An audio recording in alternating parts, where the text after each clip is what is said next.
This week on the Gaming Trend Podcast, football season is near, and that means a new Madden. So we're going to discuss Madden 23. Also, the Saints came marching in with the Saints Row reboot, and we talk about the game that rocked our world with Rumbleverse. This is the Gaming Trend Podcast.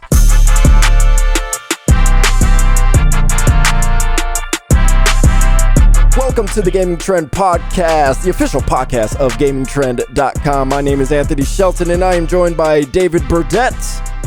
Hello there. And Adam Moreno of our Twitch channel, actually. Oh, I like that. Let's go.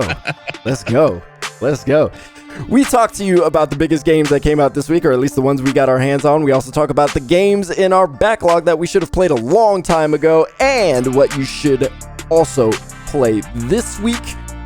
Obviously, we got Adam Moreno, and every game is time-stamped, so you can jump in on whatever game you are interested in, whatever podcast app you use. Hopefully, they have timestamps available. You can click on that, and of course, in the YouTube description, you'll be able to jump to the game you are in. So, let's talk football, shall we? Adam, you've been playing Madden 23. I guess the simple question is, how does it compare to last year, I suppose? Compared to last year, it's an upgrade. Oh, okay. But you can't say that about all of them, so I can't. No. I can't. Let's be completely transparent.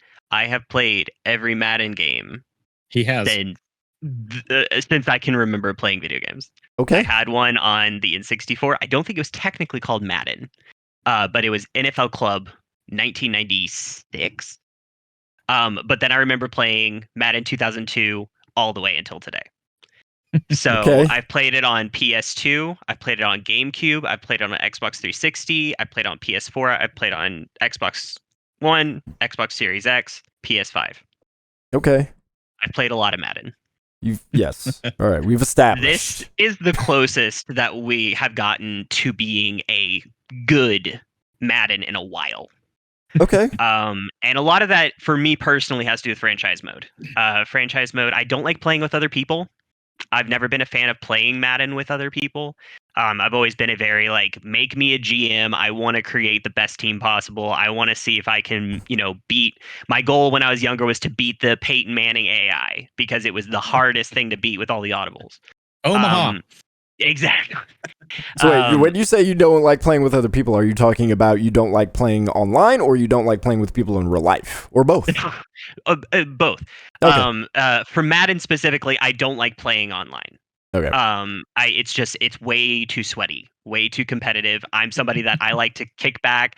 Generally, when I'm playing Madden, I've got either music or a podcast blasting in my ears, and I'm just, playing it. I'm trying to, make myself the best team I can possibly be. Usually Gotcha. the Miami Dolphins. But franchise mode, they have 100% taken time compared to last year to actually make some changes. One of the biggest ones that I've enjoyed the most is the player tags. And I know it sounds like a small thing, but having the ability to see, QB of the future, mentor, bridge player, trade candidate, all these things really add to the nuance to the whole vibe of the game. It adds realism to it of this player isn't just a normal player. They are better than other players. We're going to give them a superstar tag. Another thing they added was motivations. And for motivations, one of them for Miami specifically was the fact that there's no state tax. Okay, so that's great. sort of stuff. It's the motivation for the players to come to my team because they're not paying taxes on the money that I give them. So one of the first things that I did when I got Madden 23 was I started a franchise. I started as an owner, and I tried to get Odell Beckham. And one of the big things that he wanted a big market, which Miami is a big market, and he liked that there was no taxes. And those were things that added, while things that detracted were lack of championships in the last 10 years. He was going to be third in the depth chart behind Tyreek Hill and Jalen Waddle. Those things matter now, and it adds to that. Like, can you as a GM create a team where if you have too many mentors, you're not teaching the young kids, and if you have too many young players, you're not, they're not learning as fast. So you have to balance your team, and sometimes when you make those cuts at the deadline, you have to figure out, okay, well, do I keep more mentors or more bridge players or more, young talent? How are we going to do this? It adds up to, a very fun franchise mode. And then Face of the Franchise, they did something different. It's not just I went to high school, I was a good high school player, I went to college, I was a good college player, and now I'm going to get in the NFL. This is, you're 5 years into your career, and your career has not gone well. Oh, wow. Cool. You are cut. You're homeless. You are cut, and your agent is going, you can pick anywhere if you go for the minimum. So you literally get to choose, do I go and play for a team where I'm behind 3 people on the depth chart, but I'm learning? Not do you go and play for a team, do you go and sit on the bench for 2 years? And do you I picked quarterback because I like being in charge. And my choices were basically, do I go and play behind Tom Brady for a year, learn from Tom Brady, and be, have a chance at the Super Bowl, but I'm going to sit on the bench the whole time? Or do I go to Seattle and you're running for your life the entire time, but you're a starter because you can beat Geno Smith? Yeah. And That's I thought cool. that was such a cool concept. It was something different. It wasn't the same old that we've had for the past, I think, 4 Maddens now. We've had a trek from high school to the pros, and last year it was stale. Last year everything just felt stale. And it resulted in the score that I gave it last year. And now you get the score that I gave it a 60 last year. Okay. Which it was, the base level of the game had gotten better from the year before, but it still just wasn't where we wanted it. This time we still have those Madden glitches. Do not get me wrong. Yeah. There's a reason it's an 80 and not more, is because we still have all of those Madden glitches. Every single one of them is still there. But everything from precision passing to the new franchise modes to the new face of the franchise, and then them keeping up with Mutt and the Yard have led to a decent installment of the franchise, and something that I tell people that haven't played in a long time, this is probably the one you want to get. I told people last year, if you've not played in a while, just hang on. They're gonna get it soon. I feel it. And you can tell that they've been listening. The specific stuff that they added was very, very specific to what franchise players were asking for. So either they were lucky in picking the things that they wanted to do, or they were actively listening. And I'd like to imagine they were actively listening. I just want the vision cone back. Oh no! Oh, are you not a vision cone person? That, boy. I was good with that. Not good. The precision passing is very good. 2000. It was the one with Brett Favre.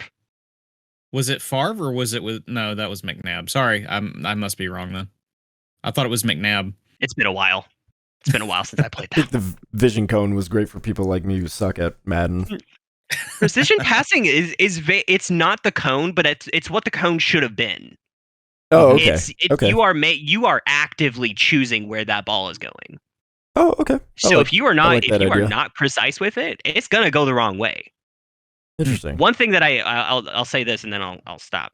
One thing that I really loved is that last year we were having, players like Aaron Rodgers and Patrick Mahomes and Josh Allen running around behind the line and then off their back foot throwing 70 yards for a touchdown.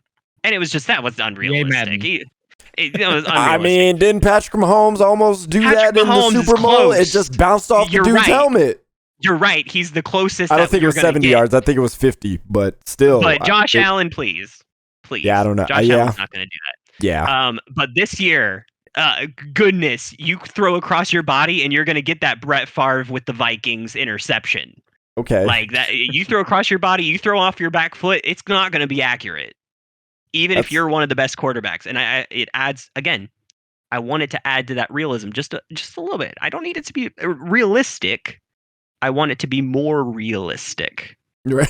Just not 100% realistic. I don't want it to be me watching football. I'm just going to be irritated that the Dolphins suck. Fair. So speaking of Dolphins sucking, because they do, when you are Hopefully not this the GM and franchise mode and all that, like, are you talk about you have to balance the team, right? So, or you have different things you have to balance in order to make a balanced team, whatever that means. Does that mean you can create I don't want to say a godlike team, but can you create a team like the Dolphins that could actually win a championship, or because you are balancing everything and everything has to be even? I mean, how does that actually turn out? Last year, I can say yes, 100%. 100% last year, you could make a God squad, no problem. This year, it has become a little bit more difficult.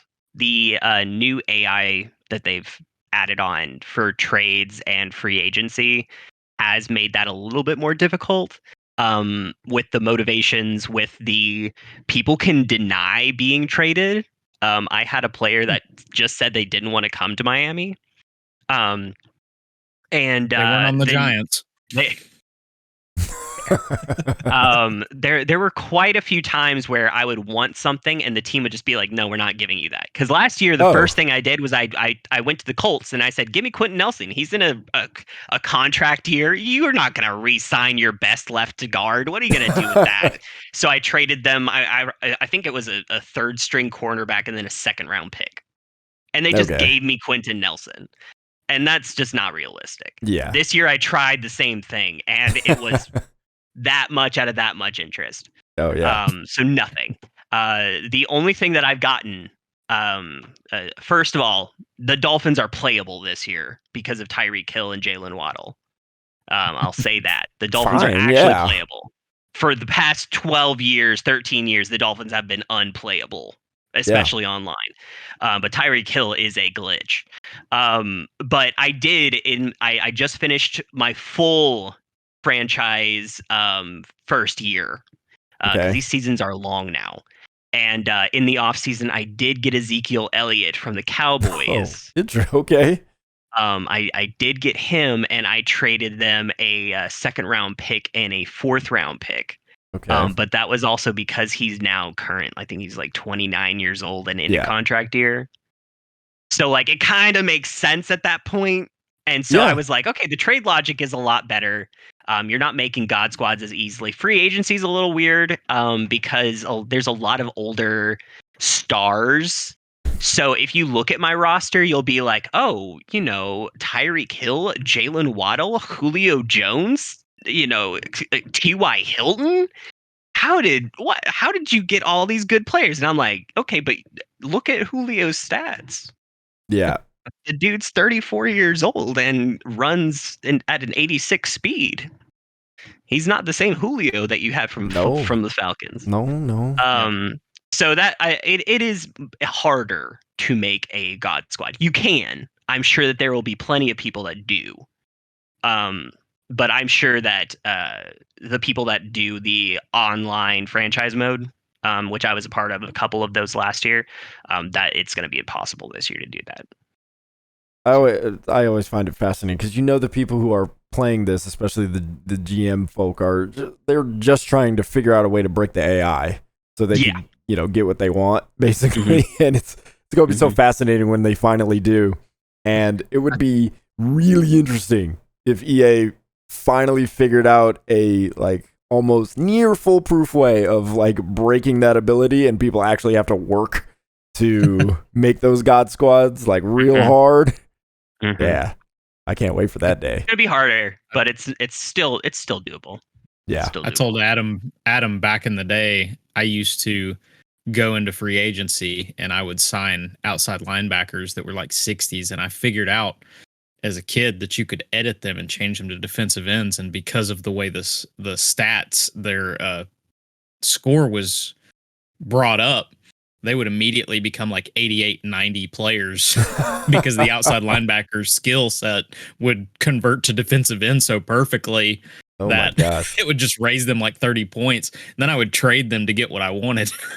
So I was just signing a bunch of outside linebackers and giving them huge contracts on other teams. Doesn't work anymore. I tried it today. Oh yeah. Well, I guarantee you that doesn't work anymore. That I'm sure it hasn't worked for a while. That was an old exploit. Well, that's not as far back as like back in the day, like way back. You could actually go to the computer teams and edit players. Mm-hmm. You could change their positions. So you could. I made Tom Brady a 12 in so many years. Oh yeah, Tom Brady was the worst quarterback for years on my Madden. Well, I would go and I would change, like, if I wanted, like, say, Larry Fitzgerald, I would just make him a kicker, and he's a terrible kicker, so then I'd trade for him, and then I would put him back to wide receiver on my team. Once again, you learn the exploits. That's so ridiculous. Obviously, they patched that. They fixed that in later Maddens. All right. Well, I imagine you can play Madden 23 on every recent console and platform imaginable. Probably even PC now. Yeah, maybe except Stadia. So there's that. So that is Madden NFL 23. You can check it out on our website. It's Adam wrote a great review for it, and they gave it an 80 out of 100. Yeah, which you called it decent, and you gave it an 80. So I mean, it's definitely more than decent. Yeah, good. Yeah, it can be better. Always. Stop making it so that my cornerbacks just stop running the route with the wide receiver to I celebrate. hate that. Oh, that is the word. I don't Stop even making it play so that Madden. my quarterback does the animation where he's throwing right-handed when he's a left-handed quarterback. Yeah. Little things, but those little things just pile up. And I watch people play, and I'm like, oh my god, what did that cornerback just do? Stuff like that. I'll send you a video. Like, oh I've got a video. I have a specific one. I'll send it to you later. Yeah. Yes. All right. So now, David, you have been playing Saints Row. Talk to us about that. Speaking of things that are glitchy, if you've been on Twitter, you know Saints Row is glitchy. So I don't want to bag on the game. Bag on the game. I do have things to say. We have done a review in progress. You can check it on Gaming Trend. We have not assigned a score yet because we are wanting to see if something is going to be fixed beforehand.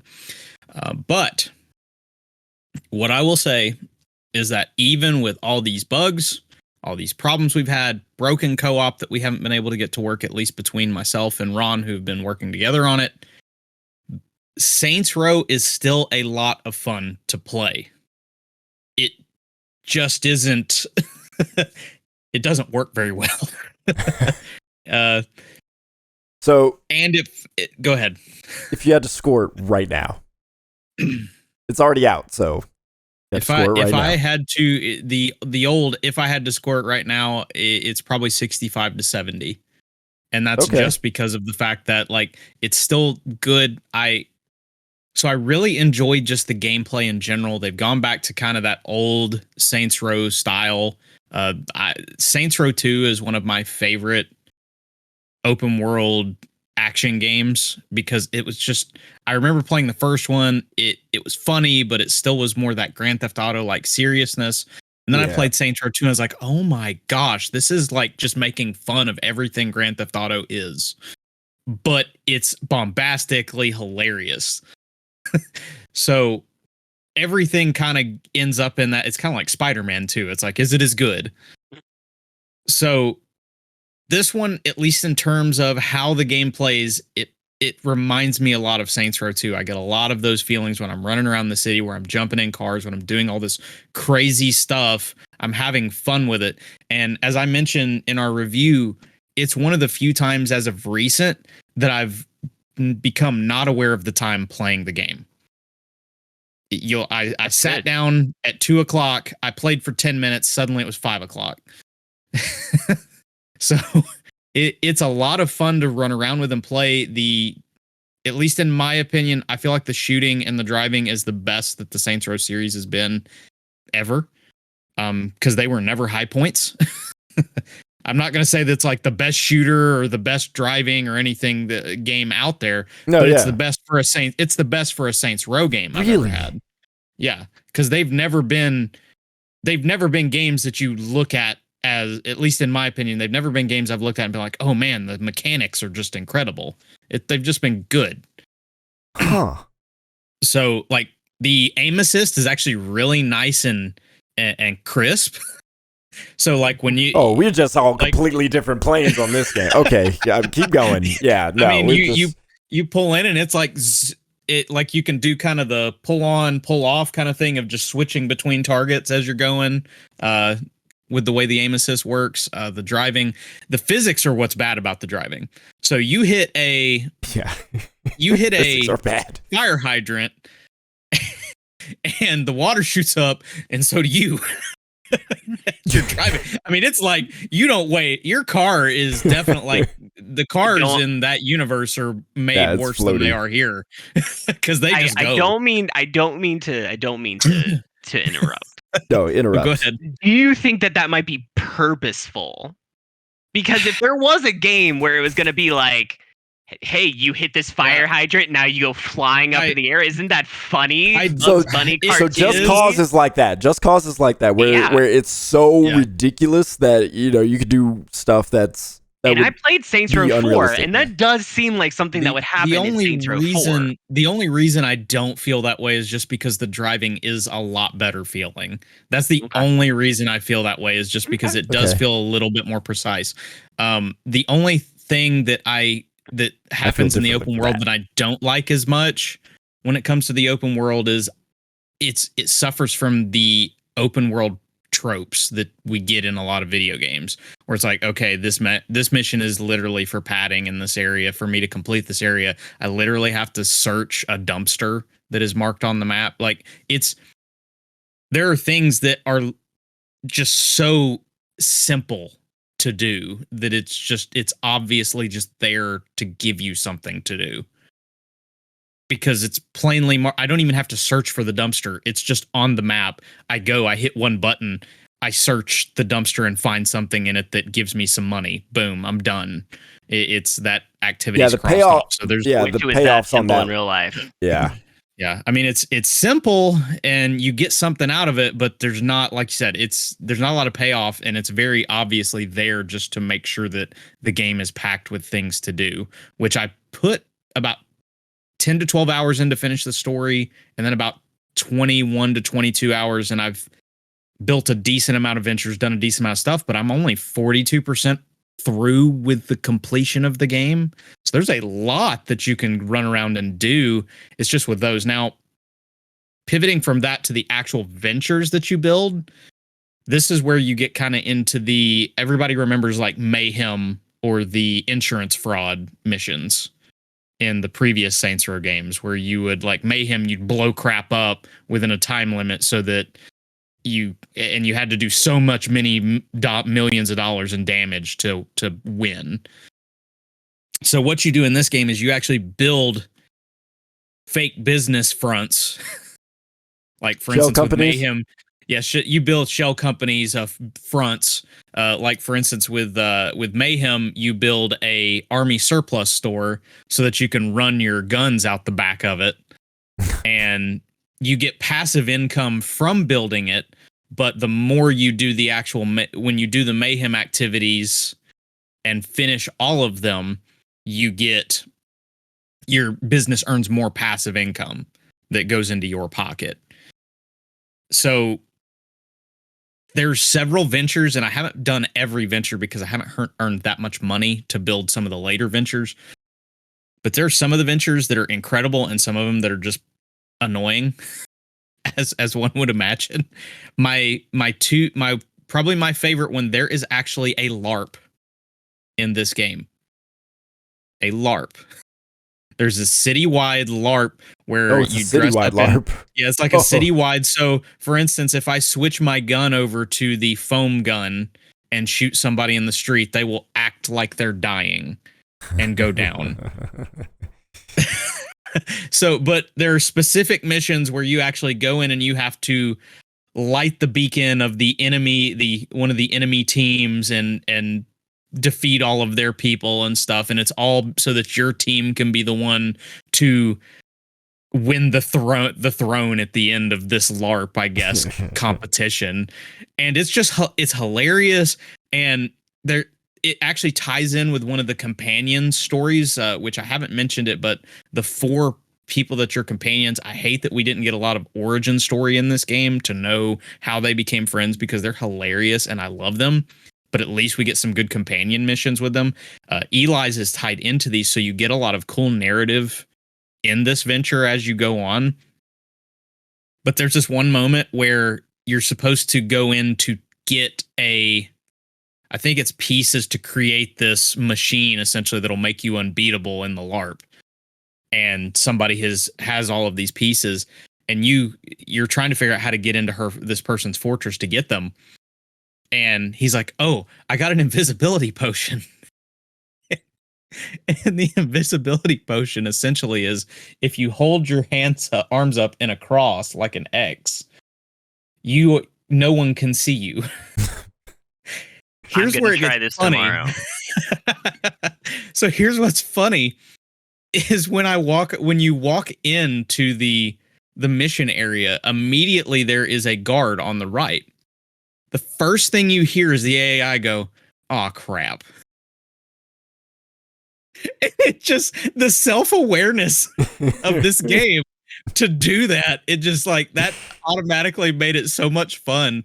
And then one of the things that you do, you actually do takedowns. It's like a meter that you build to do takedowns, which help you get health back.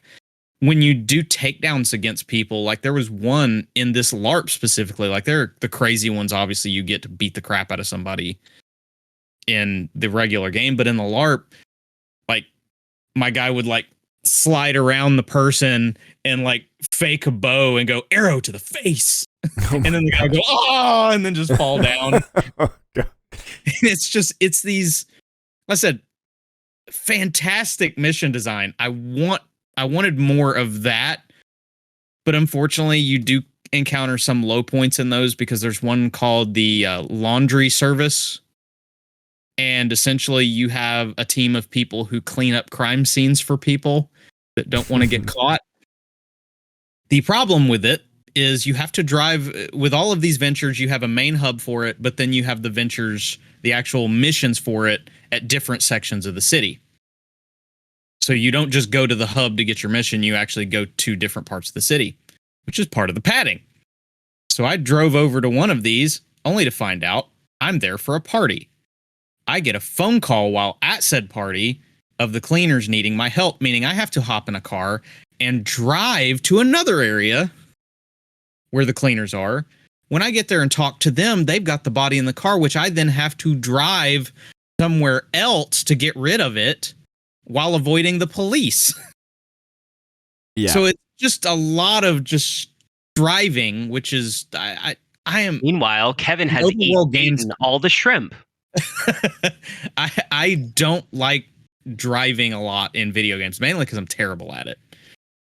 But especially if there's an opportunity to fast travel, I would prefer to fast travel for things. I don't have a lot of time to deal with padding in a video game. Some people have a lot of fun with it. I don't.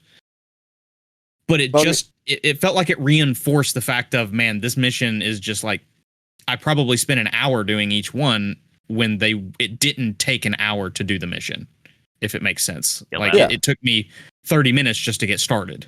Yeah. I mean, the problem with padding obviously is when you have so many different ones, it's hard to make them all awesome. Like the LARP, memorable. Like all, yeah. So you're going to get some duds every once in a while. Yeah. So that one, not even every once in a while, probably more often than not.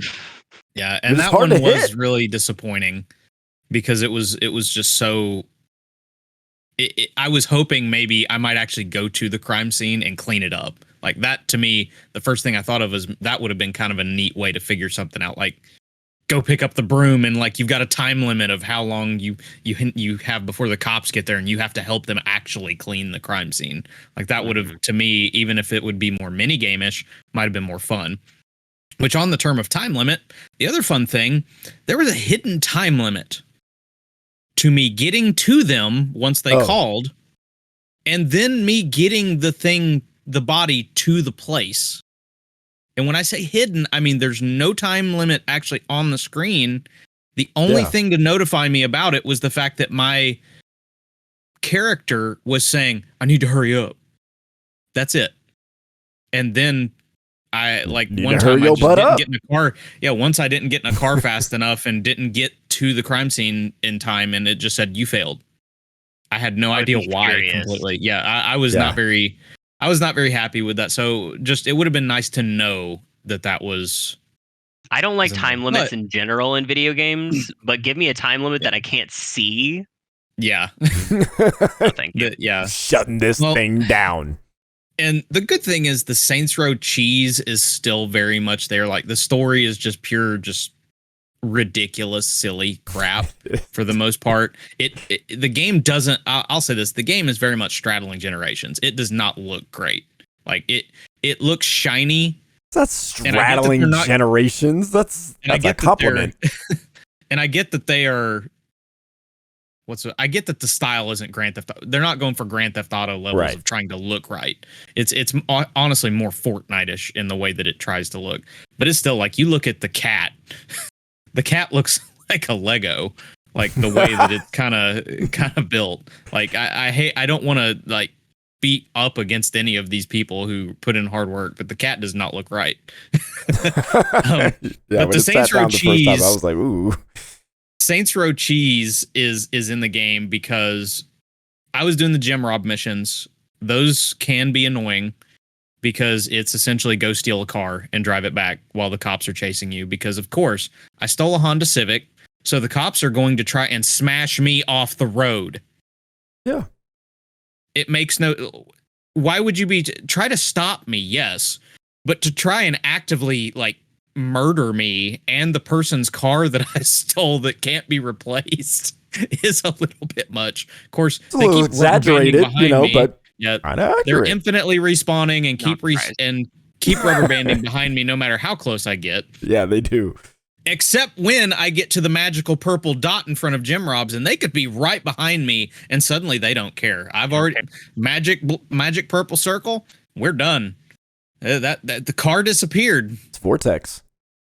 But so I get to the very last mission, and I'm mad because it's at the prison where all of the Marshall people. Hey, are we talking spoilers right now? This is not spoilers. This isn't spoilers. Like this is just a side. That last mission gets to prison. So I'm sorry. No, the last mission of the stealing a vehicle. Okay. Yeah, so part of the padding.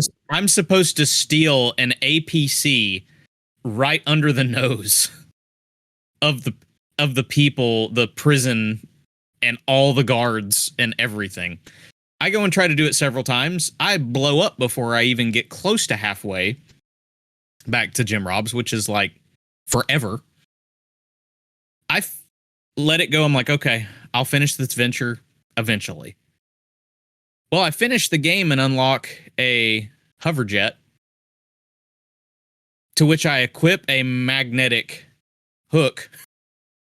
I fly to the prison, shoot a bunch of these guys with this heavy duty advanced fighter jet, go park my jet, go pull the car out, and I know that the guys are just going to respawn. So I get in the fighter jet, lower my magnetic hook, pick it up, and then fly it over towards Gem Robs. Nobody's chasing me because I'm not actually inside the APC to trigger the mission. I drop it outside of Gem Robs. Here's the silly thing. It gets even funnier. I drop it outside, jump in the APC, immediately Marshall people spawn behind me and are trying to kill me. Immediately. Yep. I drive 5 feet into the purple circle. They don't care. Yep. So, like I said, though, it is a flawed game. But Saints Row, if you like the Saints Row kind of games and you just want something dumb to play, it is a heck of a lot of fun to play. Okay. Like that is definitely there. And the glitches that if they break your game like they did a couple times for me, those are annoying. But other glitches can be really, really funny. Oh, yeah. On a scale of 1 to Bethesda, how glitchy is it? Todd Howard literally came in and downloaded his soul into this game. Like it is one of the glitchiest thing. Like my game on Mayhem, I had it on ultra settings, and I played the second mission and hard crashed my game twice because there were too many explosions happening on the screen. And I have a computer that shrugs with most games that hits. Like even the Saints Row like thing said, "Oh, you're only using 6 of your 10 gigabytes off your video card," and I've got everything else like high performing here. It's not my computer. My computer is not the problem. Yeah, it's Saints Row. So you said that I guess it feels. Well, you said it feels like Saints Row 2. So I haven't played any of the Saints Row games. It's been one of the series I've been wanting to get into. I have Saints Row 3 or Saints Row the Third on Epic because I want to play that one so bad. But when you said that it's like Saints Row 2 in terms of how it feels, it all makes sense now because Saints Row 2 was released in 2008 on the PlayStation 3 and all that. The Xbox 360. And one of the things I was saying as I was playing it myself yesterday and this morning was, this feels like it's in the PlayStation 3 era. Like that's what this feels like. And so now you scare me because now I don't know if I want to play Saints Row the Third because you say this is one of the best shooters of Saints Row in Saints Row franchise, and it feels awful. It's not good. It is not good. I don't know what your standards are, but this is not 4 good. Wasn't great. The shooting mechanics in 4. Oh, the aim assist is not good. Now I'm playing it on the Xbox, but still, it's not good. I was playing on PC and it was working well for me, but that's just me, I guess. No, it doesn't feel good at all. Like the snap is. It's like that. It is literally a snap. You can like hover over and you're swinging right over. I have to set my no.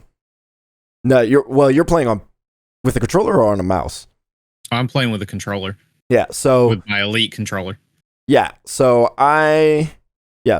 same thing. Series X controller. I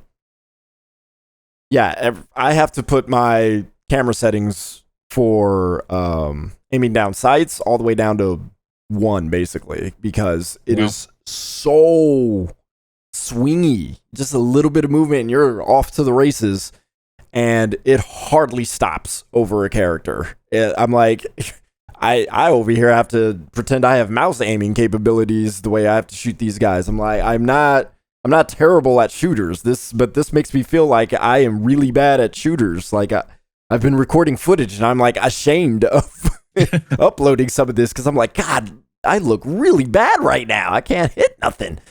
This is why I read reviews now. I used to buy games just willy-nilly. I had the money and I was just like, I'll buy this one. Now I'm like, I have to study at least 2 people's reviews of it. I have to watch 1 gameplay video because these games are expensive. And so like, I don't know. There's something about like, if I was going to try a Saints Row game and I wanted it to be this new Saints Row game and I spent $70 and then I got a game that I was disappointed in, I don't know. It would stop me from wanting to play anything by that studio. But I think at this point, like reading, I read Dave's review and, seeing some of the gameplay that I've seen, I'm just like, okay, I at some point I might play this game. Yeah. But right now, this is a Black Friday game. Yeah, I'm just gonna wait a minute. I hate to say it that way, but that's what it is. I'm gonna wait a minute, and even if it's like $20 less, it's still $20 less. And if you've got money to blow, play Saints Row. So this is. I'll be honest. If you're a big Saints Row fan, this is probably going to be fun. Yeah, like I see that as somebody who's had fun with them.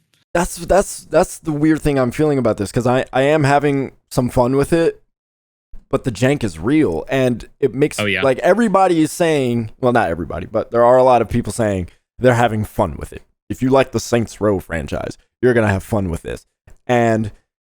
But this game feels like a PlayStation 3, Xbox 360 game. And so like in my head, as we are critics of these things, and we look at these things, and we go, how much does fun cover up the sins of something like what Saints Row has brought to us? Apparently it covers a lot, which I guess is fine, but if a game looks and feels and plays like a PlayStation 3 game, Xbox 360 game, is it really worth, at least price-wise, if we're talking just on a value front, forget like scores and all that stuff, just on a value front, like, is it really worth $60, $70? You know, because it's like, we're past that.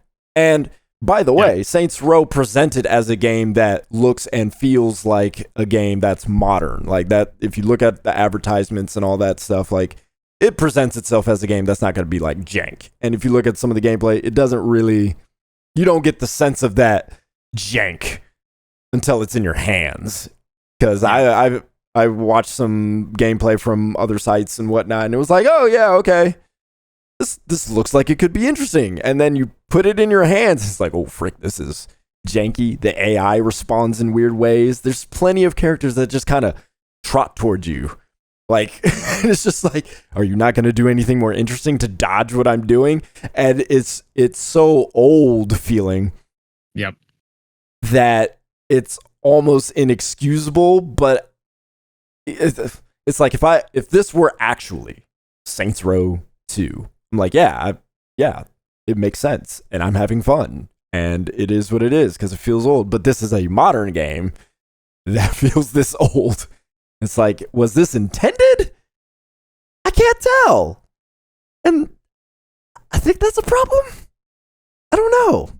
It's a really, really weird game, but to be fair, I'm having fun with it right now. But I am constantly reminded of all the jank and how old it feels. The physics are really wonky with the car driving, and if this is the best car driving, okay, I mean, I'm handling it well, so I can only imagine what Saints Row the Third feels like.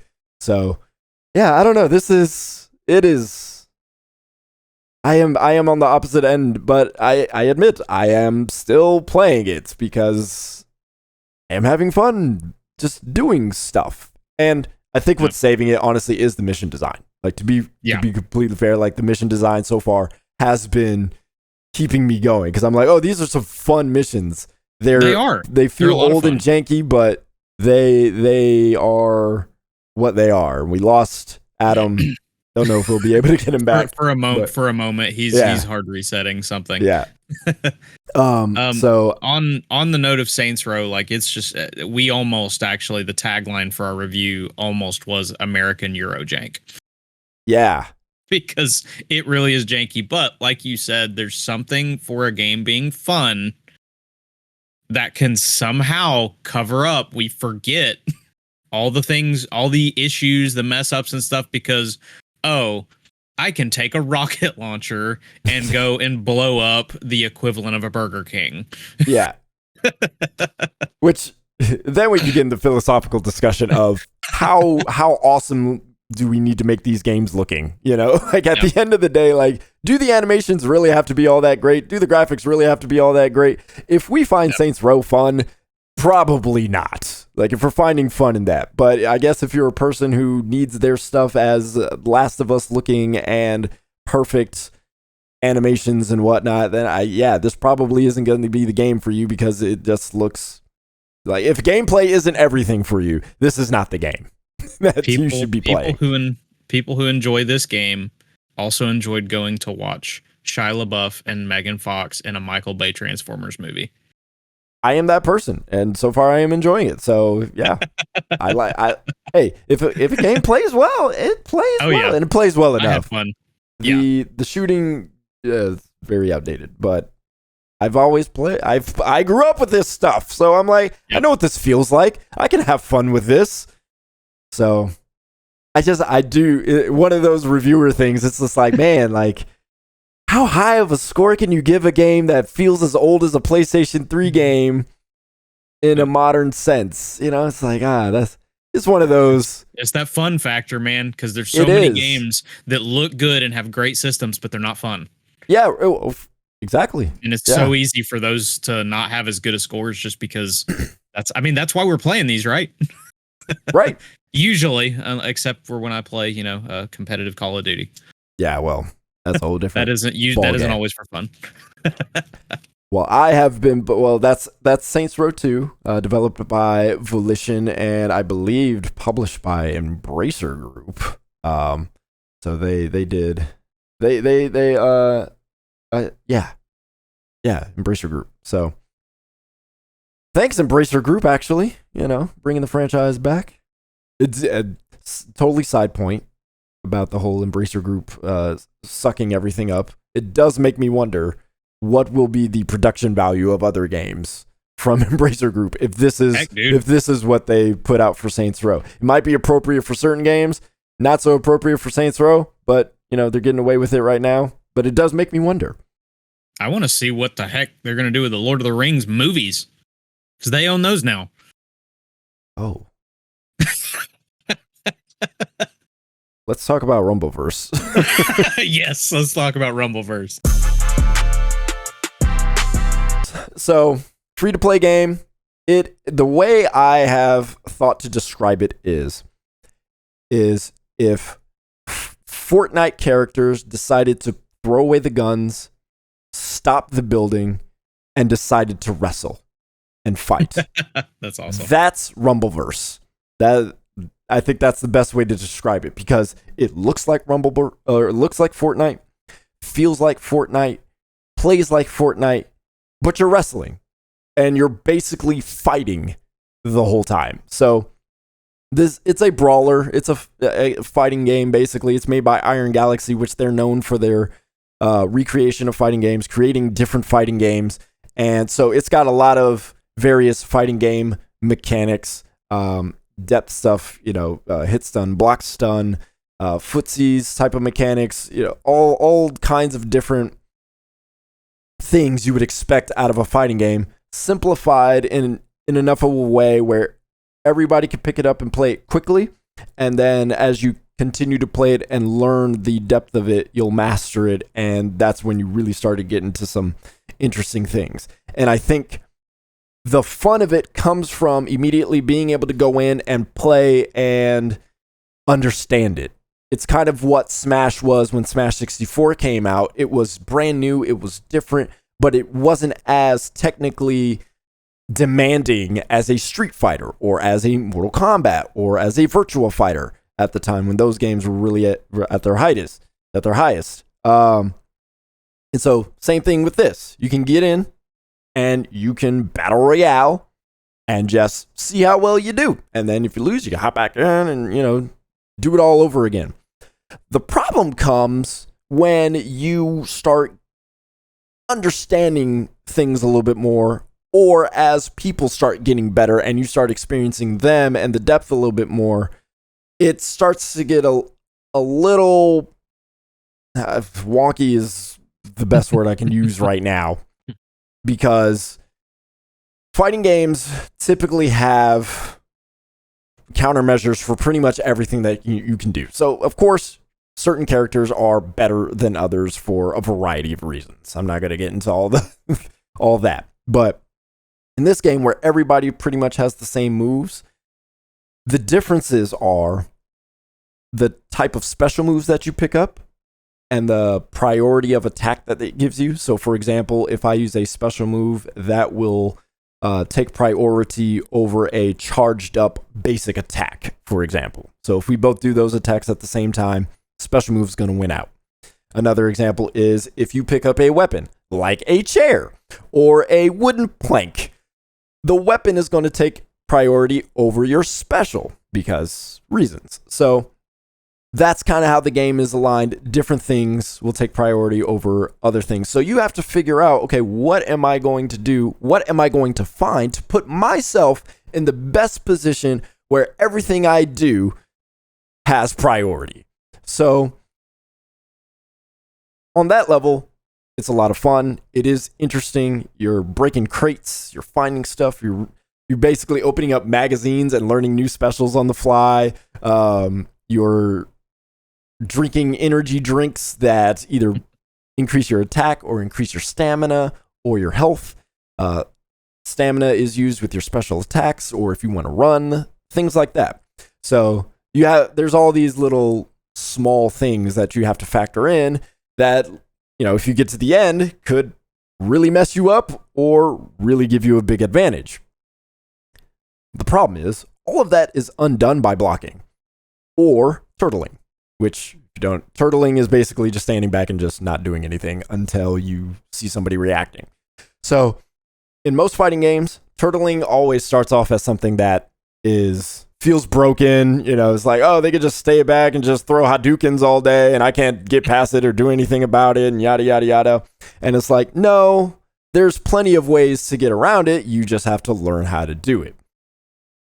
That is not really the case in Rumbleverse. In Rumbleverse, blocking, there's only one counter move to that, and usually in fighting games, that is throwing. It's the same thing in Rumbleverse. It's throwing. Except throwing is the lowest priority move in the game. So if you want to throw, a basic attack will stop it. Or somebody else can initiate a throw and you'll, what they call clash, and you'll both reset kind of. And now you got to try to either pick another move or run away or something like that. And so if you just sit back and knock somebody down, for example, you'll just sit there and block. What are you going to do? I'm blocking. Well, okay, I'm going to throw. Well, I'm just going to basic attack you. And I'm going to hit you with a certain thing to slam you in a wall and then start this really long combo on you. And all of that started because you tried to attack while somebody was blocking, but the only thing you can do to stop a block is by throwing. Okay, so if somebody decides to block and turtle, what are you going to do? Because the only thing you can do is the lowest priority thing in the game. And so the whole game is broken off of this one thing because everybody's just sitting back and turtling. And so the one person who decides I'm going to attack in a 1v1 situation is likely going to lose. So you have to do all these kind of like weird movements and finding third-party situations and whatever and whatnot in order to get yourself into the final two to win the game. And at that point, it's not, it's a very frustrating kind of fight because the ring is shrinking, everybody's turtling, you're trying to find the right moments. It's not there. Maybe you don't have a special attack that has a better priority than another special attack. It is a ton of fun. But once you start getting into how the goodness, or how good you need to be in order to win, it's not quite there yet. It needs some balance issues, and I could hear the people right now. Oh, you can do this and you can do this. No, you can't, because blocking it's so broken. So what I think needs to be changed is they either need to remove blocking entirely, take a multiverses approach, maybe give some more movement utility to all the characters to be able to dodge a little bit more, or blocking reduces your stamina, because what actually happens is if your stamina is low, for example, and you start blocking and somebody attacks you, you start gaining stamina, which is backwards, because what happens in other fighting games when you're blocking? Lose stamina. Chip damage. You lose a little bit of HP. So why in the world do you gain stamina when you're blocking? It doesn't make any sense. So something needs to change about that, so that way more people could be going for a Sith Lord approach. The more angry you get from being hit over and over again, the more powerful you get. Okay, maybe. Maybe this was purposeful. I imagine it was. I'm sure there is a logic to it, but when you start getting into very nuanced fighting game type of situations, like there has to be counterplay to other things, and there's not really good counterplay to blocking and turtling. So would adding throwing, would pushing up throwing in the queue fix the blocking for you? If they moved you said that the reason that throwing doesn't work is because it's lowest on the totem pole. Yeah. If they moved it above blocking and moved blocking all the way to the bottom. So blocking isn't a priority situation. It's what you can do after blocking that is the problem. So say I'm blocking and somebody approaches me with a throw, which is telegraphed by their arms coming out, and you see this bright orange thing happen. So you know what's happening. Yeah. Well, your basic attack can stop that. which comes out really fast. So you see that, and unless they're literally right next to you, you're gonna be able to either jump out the way, you're gonna be able to hit it with an attack, you're gonna be able to do something. So it's blocking in and of itself isn't the problem. It's that everything you can do after blocking stops throwing. Yeah. Okay. So yeah,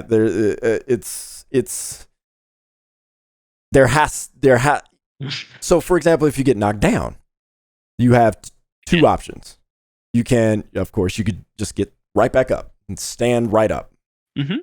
You can actually attack while getting up, which knocks people away, which is cool. It's like this whirlwind attack. It looks cool.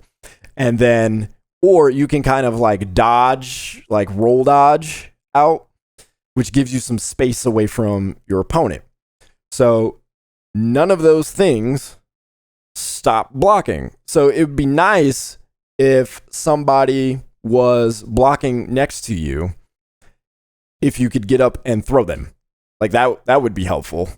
Like, I'm going to punish you for standing right next to me and blocking, waiting for me to attack or do something. Like, I'm going to throw you because you're blocking. Other people stand away to dodge or maybe get up attack, which is fine. Like, that's the kind of decision making and counterplay you want in that. But if everybody's counterplay is, I'm just going to stand away and wait for you to get up in some form or fashion and then do my dash jump attack after, because I can attack faster than you can move after getting up, you're kind of screwed. So yeah, there's just not enough counterplay for turtling and blocking right now. So, but it's a fantastic game. It's goofy. It's fun. The attacks are bombastic. The supers are amazing. You get grabbed and thrown out and spin all up in the air, and it's free. Pile driven. It's free. The battle pass stuff is pretty good. You'll get some battle pass coins back. You will get some fun skins. And again, I mean, it is the way I described it, Adam, is if the Fortnite characters decided to put away all their guns and decided to wrestle. Like that's Rumbleverse, because it looks like Fortnite and it plays like Fortnite. It's just everybody's wrestling. So it is. Love it. Yeah. So it is a lot of fun, but it's hard to win when sometimes lag kicks in and whatnot, and it's not as stable as multiverses, so that's also annoying. So then you got all these counterplay problems plus lag. It gets really obnoxious. I've been frustrated with it lately, within the past day, because I'm like, this is, and I keep doing it to myself because I know all these games. They're like, I love competitive games, but then the lag kicks in and I'm like raging and stuff, and I'm like, oh, that's not fair. They still Rumbleverse has that Smash problem. Brothers, oh God, lobbies. Don't remind me about Smash Brothers. Smash Online is abysmal. So that is Rumbleverse, created by Iron Galaxy. I'm still gonna play more of it. They're still working on stuff. They're putting out patches. It's a live service game, so they're gonna make stuff better. But it's a solid game. It's just, if you want to get better at it, just know you're gonna be really, really limited in what you're gonna be able to do. Or be really good at blocking, apparently. Yeah, which is not hard. Just hold the block button and wait. Just wait. So yeah, that's Rumbleverse, Iron Galaxy. Now there's a very interesting news story that came out. Oh, we gotta hit that before we go. What's our time right now? We are. I'm at midnight here, okay. baby. Okay, so We'll be quick. Yeah. So to cut to the short of it, PlayStation is going to raise the price of the PlayStation 5 in Europe by €30 and £30 and €50. That is what they're going to do. That is not happening in the US. It is only happening in Europe, as far as I understand. Japan as well. Oh, Isn't Japan, it also thank you. Canada and Mexico? Yep. It's Yes. pretty much everywhere that isn't the US almost. Yeah. Yeah. So This has never been done before. This is not for any generation of consoles, but of course, Sony likes to break the mold. They did try the $600 PlayStation 3. It didn't work well for them. So now, of course, the logic is we're going to raise the price on the PlayStation 5. So it's an absurd idea. They blame inflation. They blame rising costs of materials and things like that, tech. Manufacturing. So to them, it's a legitimate cost, but in reality, they have about $21 billion of surplus. They're okay. And I think they're banking on the fact that people will still buy the PlayStation 5, and people will still buy the PlayStation 5, despite the cost increase. And it's flat out disrespectful. I don't know that it's as disrespectful as Meta with their $100 increase on the Oculus, because that was ridiculous. But now we see why PlayStation refused to comment on that situation, because they probably already were putting the finishing touches on this announcement. I'm curious as to the reason completely behind the US not seeing the price hike. I know some of it is because they know consumers would freak out. I was about to say that's probably what it is in my mind, is the fact that they know for a fact, based on what, our illustrious host over there said earlier, which is they tried this before, and they probably are using that kind of, that remembering that and saying, okay, well, if we do this in the US, they're not gonna have it. If we do it everywhere else, they don't have any other choice. The only other thing I heard, at least and once again, I could be completely wrong on this, but I know that the US dollar has been a bit stronger. So there was talk about that might be part of the reason why whereas the yen is really struggling right now. So, I mean, I've heard, trust me, there have been many different discussions and reasons and things said on Twitter today about all of this. But I think we all can agree that it's just not right. I mean, this is the same piece of tech. And I know we've seen things like, for instance, GPUs. GPUs all went up tremendously. Right. So this is a similar situation, but it's just like you said, it's unprecedented because we've not seen it happen. But it is one of those things where you kind of sit there and you're like, okay, this tech has been here and it's not getting newer. You're not giving me benefits to it being more expensive beyond the fact of it's more expensive. Why, especially since you're sitting on you saying that there are profits and whatnot. And understandably, as someone who's in business, just because too many people are, they're profitable though. Just because you're profitable doesn't mean you're making bukus of money, because you have to make profit to invest money back in. Right, but the PlayStation division is doing just fine. Yeah. So it's one of those things of, can't you just kind of, and admittedly, we don't know how long they've been taking a hit either.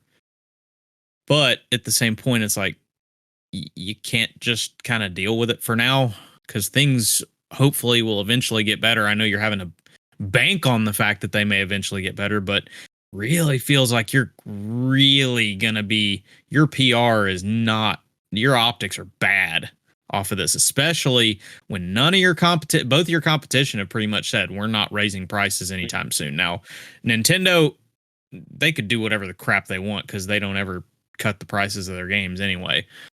And for Nintendo is also never competing with the other people. Yeah. Like Nintendo does Nintendo things. And the thing is I wouldn't be surprised if the Switch 2 isn't coming in hot here sometime in the next. I wouldn't even be surprised if it's out in a year. And you can kind of do your price hike there. Of course, we're not raising the price of the Switch because we've got the Switch 2 coming. you kind of happens that way. But it's just real tough with PlayStation because Xbox, every time PlayStation seems to get ahead, they shoot themselves in the foot. Mm-hmm. I was wondering when it was going to happen. They're back to that. oh, it's kind of like with the PS3. The PS2 was so great. Now y'all need a second job for your PS3. Mhm. Yeah. So it kind of feels like we're kind of getting to that point again. I'm just waiting for the next PlayStation showcase to be announced because they've got something waiting to get everybody's attention off of the prices. Like, okay, but look, Spider-Man 2, Wolverine. Here's This is some more what you God can of War play. Ragnarok footage. This is what you That's can what I was play on your gonna more ask. expensive system. So I am gonna be completely honest. You I should was be. never a Sony person until David right there told me all the games on the PS. It was at the PS4 at the time. Neither He was gave I. me the list. It was God of War. It was Spider-Man. It was Last of Us. It Horizon was Good list. Horizon. It was, but this was also 4 years after the PS4 came out, and I got one at Yeah. Black Friday, and Yeah. that was the only reason that I actually got a PS4.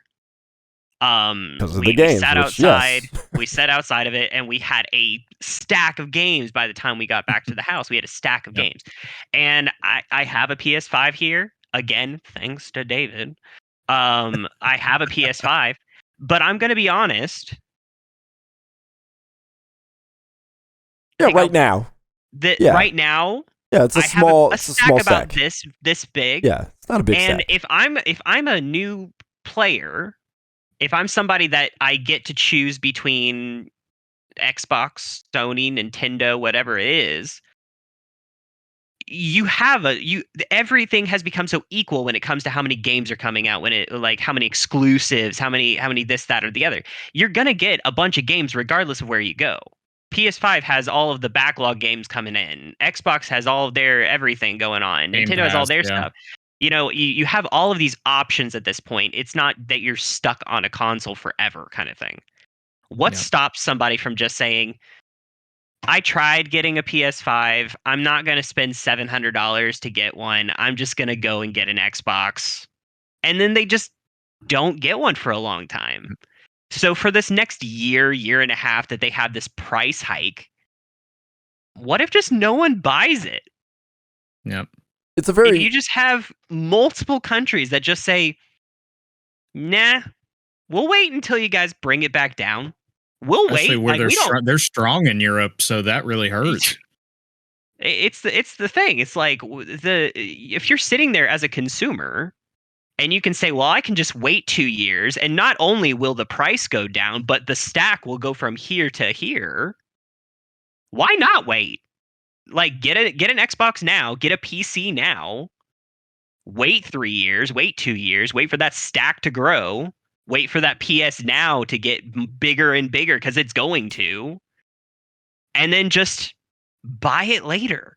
Like that's the thing that I'm saying at this point is just like what you guys said. It's they're shooting themselves in the foot because all consumers have to say is we're not going to buy it. it feels like a very egotistical move. It Yeah. is banking on the idea that people are going to buy it anyway because Nintendo can do that. Nintendo can do it because no one else is doing it. You cannot buy a Legend of Zelda game on any other console. You will never get Mario Kart on the Xbox. Sure, yeah. I mean, but you could say that about The Last of Us. It's not going to be on Xbox. So, you're not going to get that You can anywhere play else. Last of Us on PC, can't you? Not yet. No. Yeah, not yet. It is not yet. Yeah, not yet. You're never going to play a the Zelda remake game on is coming. PC. That's fair. Nintendo also doesn't do random price hikes like this. Like That's fair. Yeah. Their stuff is the way they tend to get more money at a higher price once they do their price reductions is variations of new hardware, different colors of that hardware, like that. The Animal Crossing the Switch went very well. That was hot. I almost got that. That was nice. I kind of want the Splatoon one. Yeah, I kind of wanted that, but that's how Nintendo tends to do that. Yep. Bundles. Nintendo does them. bundles out the yin yang. Like they do bundles all the time. But they're pretty much at the cell phone business. It's hey, we figured out a way to make this cheaper and they've make been doing it that better forever. at the same time. Yeah, exactly. Since Game Boy, they've been doing the this. DSs have been phenomenal. Yeah. So the thing about you mentioned the GPUs. And I'll try to make this quick. The GPU point is that is their business, right? So that's NVIDIA's and AMD's business. So when you have a business and inflation is happening and things like that, like if you truly are thinking, fairly, businesses sometimes have to increase their prices to match inflation and deal with all that stuff. Does AMD and NVIDIA have to increase it to the prices that they are? Probably not. So that's definitely a profit thing going on there. Do they need to increase it at all? Probably. And that's fair to say. The PlayStation 5 console, the digital and the physical takes a loss. The digital does not. Like that's what PlayStation was planning. So at this point, they're probably both taking a loss. And so in Sony's mind, this is the old way of doing consoles. We're going to put out a console, and that thing is probably going to take a loss, and we're going to use the games and accessories to make up for that. But that's not the way Sony has. Yes, but that's not how Sony has done it or wants to do it. The PlayStation 4 is profitable, so they wanted to keep that going with the PlayStation 5. Digital is profitable. The physical is not. Now it seems both are not, so they're like, we're going to raise the price. But do you really need to? Because the PlayStation 3 wasn't profitable. The PlayStation 2 wasn't profitable. PlayStation, I don't think was, or maybe the PlayStation 2 was. I actually think the PlayStation 2 was. But the PlayStation was not profitable.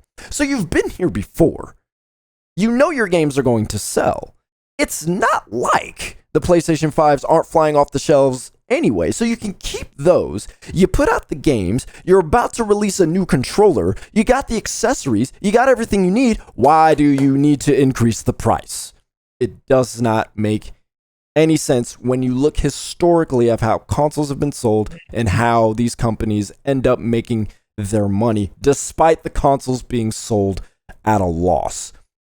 Yep. Microsoft is not increasing the price. They don't need to because that's not their focus. But because PlayStation, that is their focus, they're trying to spin it in such a way to us that's like, hey, now we got to do this, guys, because the heat is rising. The heat's rising on everybody. Quick theoretical. Go for it. If they're so right now they're saying that as you said earlier, it's an ego kind of ego thing. You guys are going to pay for our console regardless. What if they just said, because like Dave said earlier, they're banking on the fact that this is going to go away. What if they just said, we have halted production of the PS5 until the prices have gone down. In that time, we will still be making games for those that have a PS5, and those games will be ready when we continue production. Don't you think their PR would go off better than it is now, though? No, that wouldn't be a good idea. Why would it be a worse idea to just say, hey, we've stopped production for a little bit, instead of saying, hey, we're adding $200 to your price? Because PlayStation 5s are still being in production, so they're in such high demand they go away immediately. And also, what stops people from just black market, selling them from the United States out to wherever? I mean, yeah, that's a different point. Yes, what's to stop people from doing that? But when you have a console, the extra 30 just in that. From a business decision, if you have a product that's in high demand and you suddenly say, hey, guys, look, inflation's crazy, manufacturing is crazy, we just got to stop production a while because we as a multi-billion-dollar corporation are losing money. Nobody cares. And so what they're going to do is, okay, where can I get my fix? I can't get the PlayStation 5. I can't play these games at a higher fidelity. I would like to play on PlayStation. Third-party games are coming out. Now I got to wait for exclusive games. There's some coming out on PC. You're allowing people to go in a different direction. And from a business perspective, you don't want to do that. It's like if you had a big Twitch channel and, you got, whatever you got going on and you decide, man, like, yeah, It's really, electricity is really high for me right now. I gotta stop streaming for about 6 months. They're gonna go other places, and you're gonna have trouble getting those people back, right? So like that's not a good business decision. It's an and ego thing people don't either care. way, though, because they could say, "Well, they're gonna come back. We have Ratchet and Clank." Yeah. Well, not to They mention, could. you also run the risk of, okay, I want God of War to sell X amount of copies. If I halt my production, that's less copies of God of War that sells because it's less PS5s. That's true. Yeah, they got to think about the developers and the publishers. Install base. Yeah, you want the install base for it. Yeah, and that certainly wouldn't fly with the publishers. And they already have sales forecasts for how many PlayStations they plan on selling this year. So, and they've not adjusted them. That's the interesting thing. They have not adjusted it at all. I think they should. On how much and it's because production, honestly, part of the reason it's getting more expensive is because they're ramping up production right now. Sure. Because parts are getting easier to get. They're not getting less expensive. They're getting easier to get. Yes. So, I can only imagine the heads of Bungie teaming up with PlayStation, and then PlayStation going, "Hey, we're gonna stop production of the PlayStation 5." Oh, I would be furious if I were at Bungie. And I said this in a tweet. I hate the price increase. I think it's very anti-consumer and everything. But as someone who is grocery shopping right now, I totally get prices going up for anything. Because I ain't very happy when I go. I ain't happy when I go and I'm buying the same amount of food and it's another $20, $30 on top of my grocery bill right now. Absolutely. So I get it. I hate it, but I get it. Like, to say that PlayStation is not definitely taking a loss is to be ignorant. They are taking a loss somewhere. They just aren't as profitable as they could be. So. Yeah, who knows? I ain't an analyst. No, but I mean, in the same way, if chicken prices go up because there's a shortage of chickens, okay, yes, okay, but that makes sense. Supply and demand, basic. Yeah. The demand is there for the PlayStation. The supply hasn't really slowed down, so. Yep. It'll be really interesting because Europe is one of their highest markets. It is the highest market. They sell Nintendo beats PlayStation in Europe. Japan, so Europe is definitely the highest market. Yeah, so it'll be interesting to see if Xbox can kind of get a foothold, especially considering, I mean, it was an absolute masterful move for them to bring out the Series S. Like, as much as, yes, it's not as powerful as the X, so it's not as next gen as the X, so to speak, or whatnot. It was a little better than an Xbox One X, but it's only $300, and you can not only pump those out easier, you can sell them for cheap. You're going to see a lot more Series S advertisements in Europe. I can guarantee it. Europe, if it doesn't happen, Microsoft is missing an opportunity. All right. The blood is in the water. Oh, yes. Lots of blood. It is Moses dipping his staff into the Nile at this point.